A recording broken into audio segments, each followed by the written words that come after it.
sommet de Gilette. Présente-nous un petit peu ce que nous allons découvrir. Alors d'abord bonjour. Ici nous sommes sur les ruines du château. C'est un château du XIIe siècle qui a été construit sous Alphonse Ier et qui a été détruit sous les ordres de Louis XIV. C'est une vengeance de guerre, il a fait détruire tous les châteaux de l'arrière-pays. Alors il reste des ruines qui sont encore très belles et qui vont être réhabilitées bientôt.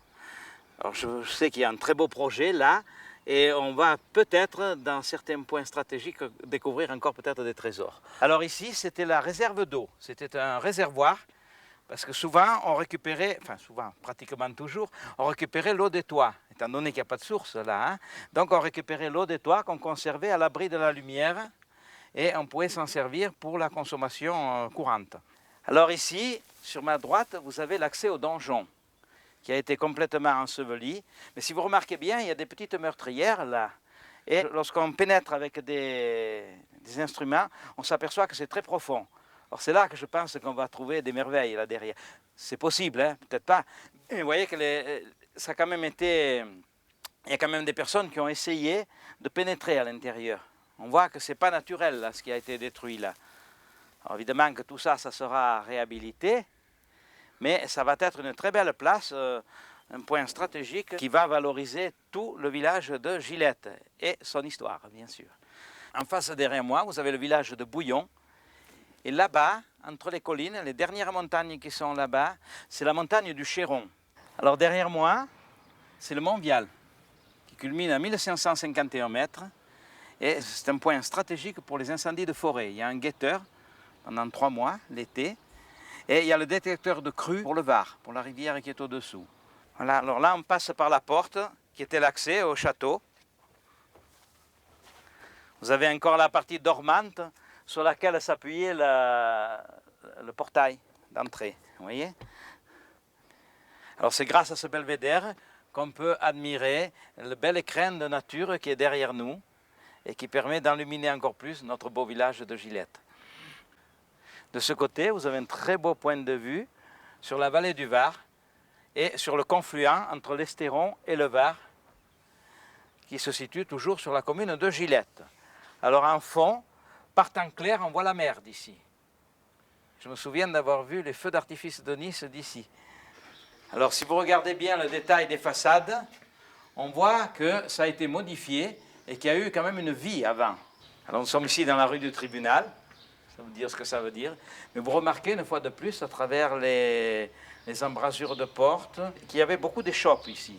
Il y avait notamment un bourrelier dans cette rue. Alors là-haut, sur la gouttière, ça fait partie des petits détails qui font notre histoire. C'est un plombier Zenger qui était en train de réaliser l'entourage de la maison. Et il a glissé et il s'est retenu à la gouttière, ce qui fait qu'il n'a pas plongé dans le vide. Donc il a réalisé cette petite croix en zinc, c'est un ex-voto. Alors derrière nous, c'est une des maisons les plus somptueuses de Gilette. C'était l'officine du docteur. C'est aujourd'hui des chambres d'hôtes de qualité. Et vous pouvez voir encore sur la façade la plaque de l'assurance. Je crois que c'est la paternelle. À l'époque, les assurances n'étaient pas obligatoires. Et quand on assurait la maison, on était obligé d'apposer une plaque contre la façade. Alors vous avez derrière moi la nouvelle école. Parce qu'aujourd'hui, la population a plus que décuplé. On est passé de 300 habitants à 1600. Et cette école, c'est l'école de l'an 2000. Elle est ultra moderne. Parce que du temps de ma jeunesse, il y avait 2 classes sous la mairie. Et ils parlaient d'en fermer une, parce qu'on n'avait plus assez d'enfants. Eh bien, quelqu'un avait décidé, heureusement qu'on ne l'a pas suivi, de nous faire redoubler pour garder la classe entière. Alors, déjà qu'on n'était pas bien vaillants.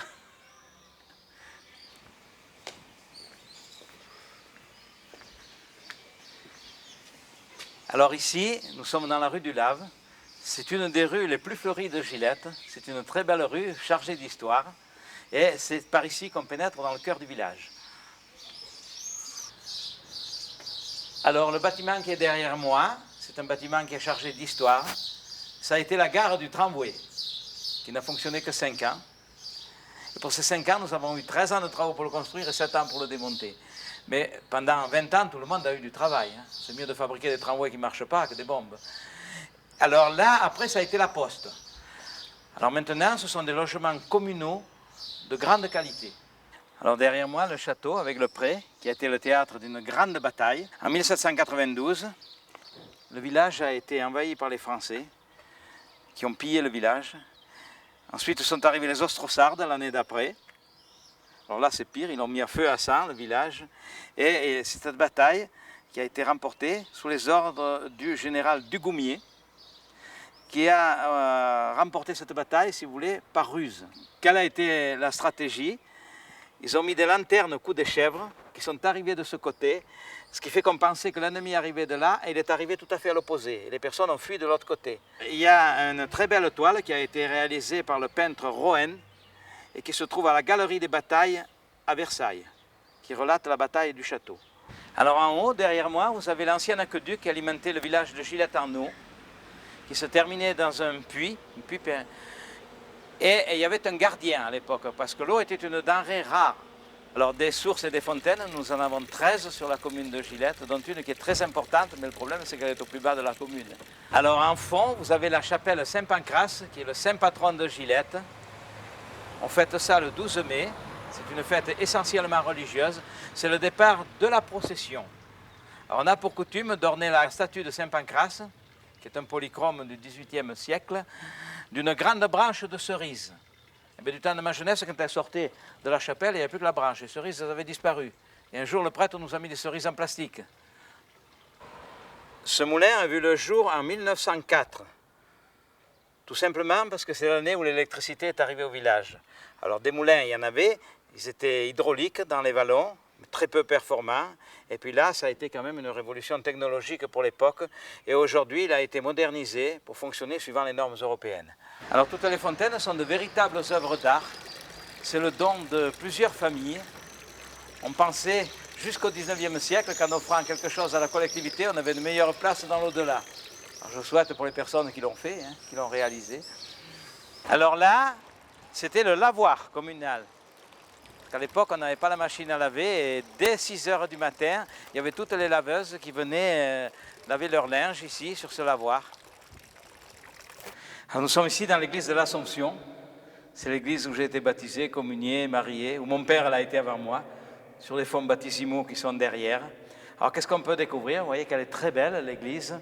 Le chœur qui a été restauré. Vous avez plusieurs autels. Vous voyez par exemple celui-ci, Saint-Joseph. Là, c'est l'autel de la Vierge. C'est là que les filles de Marie venaient faire la prière au mois de mai. Et là-haut, le premier qui est sur la droite, c'est l'autel très particulier. C'est là qu'on porte le bouquet le jour du mariage, qu'on offre le bouquet à la Vierge. Alors ici, vous avez une très belle peinture, voyez, qui représente le jugement dernier. Alors Vanloo, il y a toute la dynastie des Vanloo, c'est pas Jacques Vanloo, c'est pas Jacob Vanloo, c'est Louis Vanloo, le neveu de Vanloo, qui était peintre, puisque tout le monde était peintre dans la famille, mais c'est quand même une toile de Vanloo. Alors voilà notre Saint-Pancrace, le polychrome, qui est un très très lourd d'ailleurs, il faut se relier à plusieurs personnes pour le porter dans les rues du village. Alors derrière moi, vous avez la même plaque qui est au monument aux morts, et vous pouvez remarquer le nombre de noms qui sont inscrits dessus. La guerre de 14 a véritablement décimé tous les villages de l'arrière-pays. Quant à la Deuxième Guerre mondiale, là, c'est l'exode rural qui a sévi après. Alors même les chemins de croix ont été réalisés par des grands artistes d'une école de peinture. Et les bénitiers, si on les regarde bien de près, ils sont patinés par le temps, ce qui prouve bien que les offices étaient nombreux à l'époque. Alors évidemment qu'on propose beaucoup de visites guidées dans le village, notamment avec le musée que j'anime, le musée Le Ferrouille, toujours. Alors ici, c'est le départ d'une série de ruines, d'ateliers en ruines, tels que j'aurais souhaité les trouver moi. C'est du matériel que j'ai récupéré un peu partout, dans divers ateliers qui étaient dans le village jusqu'au milieu du XXe siècle, que je vais recouvrir de végétation, et ça me permet de faire rêver les personnes qui viennent ici au musée. C'est sur fond de nostalgie. Le premier, c'est le moulin à olive. Alors la roue à aube qui entraînait ce moulin, il y avait quand même un dénivelé de 100 mètres dessus, pour avoir la pression de l'eau. Et si on voit le calcaire de source qui est dessus, on comprend pourquoi on a tous des calculs ici. Alors la suite, c'est la forge. Ah, évidemment, la forge, bon, chez moi, c'est stratégique. Alors il y a toutes les machines qui ont été utilisées jusqu'au milieu du XXe siècle. Celle-ci en particulier, c'est la machine à faire les piquets de clôture. voyez. Alors ça c'est très particulier, on coupe le T, les biseaux et les trous. C'est une révolution technologique hein, dans les années 20. Alors ensuite la mécanique. Alors il y a tout un dédale de machines-outils, des tours, des fraiseuses. Mais ça surprend, hein. Quand j'ai appris à travailler dans les années 70, j'ai appris à travailler sur des machines comme ça. On est loin du numérique là. Hein. Alors derrière c'est la station-service, bon, avec la pompe à essence bien sûr, et le compresseur, qui était gigantesque, qui n'est pas plus performant que ce qu'on a aujourd'hui, mais à l'époque on fabriquait des machines pour durer. Et c'était conçu pour durer 5 générations. Alors on continue.